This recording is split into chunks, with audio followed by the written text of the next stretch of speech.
দিনটা হলো 30শে জুলাই 2024। আর একদিন বাকি আমার মেয়ের জন্মদিন আসতে।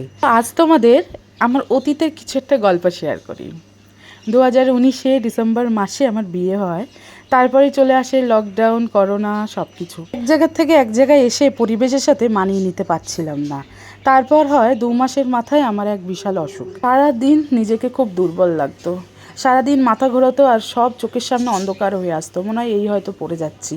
শরীরে কোনো জোর পেতাম না। প্রত্যেক দিন খাওয়ার পর রক্ত বমি হতো, প্রচণ্ড রক্ত বেরোতো শরীরের থেকে, সমস্ত রক্ত আমার বেরিয়ে যাচ্ছিলো। একদিন এমন হয় পুরো মাথা ঘুরিয়ে সেন্সলেস হয়ে যায়। তখন শ্বশুরবাড়ি আমার লোকজন, আমার হাজব্যান্ড আমার একটা ডক্টরের কাছে নিয়ে যায়। ডক্টর বলে কিছু টেস্ট করতে হবে ওর। সেই লকডাউনের সময় হেঁটে হেঁটে ডক্টরের কাছে যাই অনেক দূর। সে টেস্ট করার পর জানতে পারি আমার হিমোগ্লোবিন একদম কমে 0 সামনেই যেতে চলেছে। মানে আমার 5 বোতল রক্ত না দিলে আমি হয়তো বাঁচবো না। 48 কেজি ওয়েট থেকে কমে দাঁড়িয়েছে 35 কেজি। হিমোগ্লোবিন শরীর থেকে কমে গেলে, ঠিক টাইমে ভালো ট্রিটমেন্ট না পেলে একটা মানুষকে কিন্তু বাঁচানো যায় না। যে আমাদের একটা বড় ইউটিউবার আলপনা রুবি, সেও কিন্তু খুব কম বয়সে মারা গেল এই হিমোগ্লোবিন কম থাকার জন্য। করোনার সময় আমার মা বাবা কেউ আসতে পারছে না, কেন গাড়ি ঘোড়া বন্ধ। আমার মা বাবা তখন কী অবস্থা ছিল, তাদের তো আমি সন্তান, তাদের কী অবস্থা ছিল যে আমার ভালো মেয়েটাকে বিয়ে দিয়েছি, শ্বশুরবাড়িতে যেতে না যেতে এরকম রক্ত শূন্য হয়ে গেল। এই অচেনা শহরে আমার কেউ নেই আপন বলতে, আমার শ্বশুর শাশুড়ি এরা ছাড়া। এরাই তো আমার নিজের। এরা তখন আমার পাশে না থেকে ওরা কি করেছে, সমস্ত লোককে ফোন করে করে, ইভেন আমাকে, আমার ফ্যামিলিকে বলেছে আমার মা বাবা নাকি আমার একটা বিশাল বড় রোগ ছিল সেটা না জানিয়ে তাদের ছেলের গলায় আমাকে ঝুলিয়ে দিয়েছে। তার ছেলেকে বোকা সরল সিধা পেয়েছে, একটা মাত্র ছেলে, অনেক টাকা, সেই লোভে নাকি আমার মা বাবা ওকে বিয়ে দিয়ে দিয়েছে ওর সাথে। যখন বিয়ে করি তখন কিন্তু আমার বয়সটা খুবই কম। আমি কিন্তু খুব কম বয়সে বিয়ে করেছি। সেই সময় নাকি আমার বিয়ে হচ্ছিল না, এইসব শুনতে হয়েছে। তো আমার মরো অবস্থা, আমার এতটাই শরীর খারাপ ছিল। তখন তারা আমার পাশে না থেকে সারাদিন মেন্টাল আমাকে হ্যারেস করে গেছে। আমি নাকি তাদের বংশে প্রদীপ ধরাতে পারবো না, আমি নাকি বাজা। প্রত্যেক দিন আমায় এই অত্যাচারগুলো করা হতো যে আমি নাকি বাচ্চা জন্ম দিতে পারবো না। একটা মেয়ের পক্ষে না এটা শোনাটা খুবই কষ্টের। তো আমারও কষ্ট হতো। তখন আমি আমার মা বাবাকেও বলতে পারতাম না, তাহলে আমার মা বাবা ভেঙে পড়তো যে আমার মেয়েটা এত কিছু সহ্য করছে। তখন আমি লাস্টে না পেরে আমার ননদকে ফোন করে বলি যে আমায় দেখো না এই ধরনের কথাবার্তা বলছে, তুমি যে একজন মেয়ে, তুমি বলো না কেমন লাগে। তখন সে উত্তর দিচ্ছে আমরা তো ডাক্তার নই, তো ডাক্তারি ভাষা বুঝি না, তাই এই ধরনের কথা বলি। বুঝলাম মেয়েরাই মেয়েদের বড় শত্রু। দুটো ভালো কথা বলতে গেলেই কি সবাইকে ডাক্তার হতে হয়? তখন তারা এই চোখে আঙুল দিয়ে বুঝিয়ে দিল শ্বশুরবাড়ি কখনো আপন হয় না। কি করব, তখন আমার মা বাবা আমায় একটা বড় গাড়ি ভাড়া করে সে করোনার মধ্যে বাপের বাড়িতে নিয়ে গেল।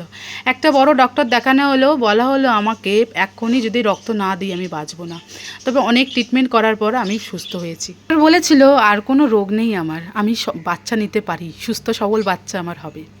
তারপর 2021 31শে জুলাই আমার কোল জুড়ে আসে আমার এই ছোট্ট তোরা। যারা বলেছিল, যারা যারা মজা নিয়েছিল আমার কখনো বাচ্চা হবে না, তাদের মুখে চুনকালি লাগিয়ে দিয়ে আমার এই মেয়ে হয়েছিল। জানি শ্বশুরবাড়ির সমস্ত কথা সোশ্যাল মিডিয়াতে আনতে নেই, কিন্তু সোশ্যাল মিডিয়ায় কিন্তু এমন একটা প্ল্যাটফর্ম যেখানে তোমার যোগ্য বিচারটা, ন্যায়টা তোমাকে পাইয়ে দেবে। যাদেরকে আমি হয়তো বলতে পারিনি যে আমি এরকম নই, তাদের কাছেও আমার এই কথাগুলো পৌঁছে যাবেই সোশ্যাল মিডিয়ার মাধ্যমে। মেয়ের কাল বার্থডে 31শে জুলাই 2024। ও 3 বছর হলো, আর আমরা বিয়ে করেছি মাত্র 5 বছর। বিয়ে করেছি, বরকে তেমন একটা চিনতাম না। কি করে তাড়াতাড়ি একটা বাচ্চার দায়িত্ব নিয়ে নিই। বাচ্চা নিচ্ছি না বলে এই নয় যে আমি বাজা, কখনো বাচ্চা জন্ম দিতে পারবো না। জন্মদিনের জন্যই শ্যামনগর গেছিলাম কেক আনতে, আর এই যে পুতুলটা নিয়ে বসেছে এটা আমরা গিফট করেছি বাবা মা হিসেবে।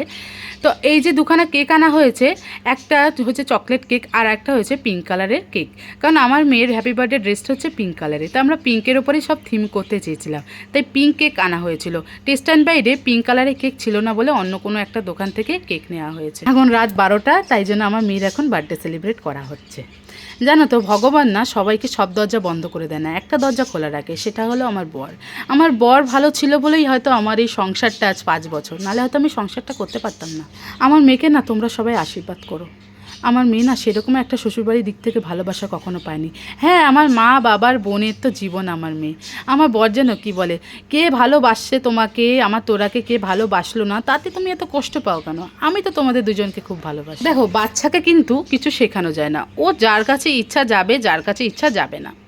তেমনই বাচ্চারা না শুধু একটু ভালোবাসা খোঁজে, যারা ওকে বেশি ভালোবাসবে তাদের কাছেই যাবে। তো আমার মেয়ে সেই ভালোবাসার খোঁজে হয়তো বলেছে এইবার মা আমি এবার দিদুন বাড়িতে কেক কাটবো। তো ওর সেই ইচ্ছাটা পূরণ করতেই আমরা দিদুন বাড়িতে এসেছি এইবার ওর হ্যাপি বার্থডেটা সেলিব্রেট করতে।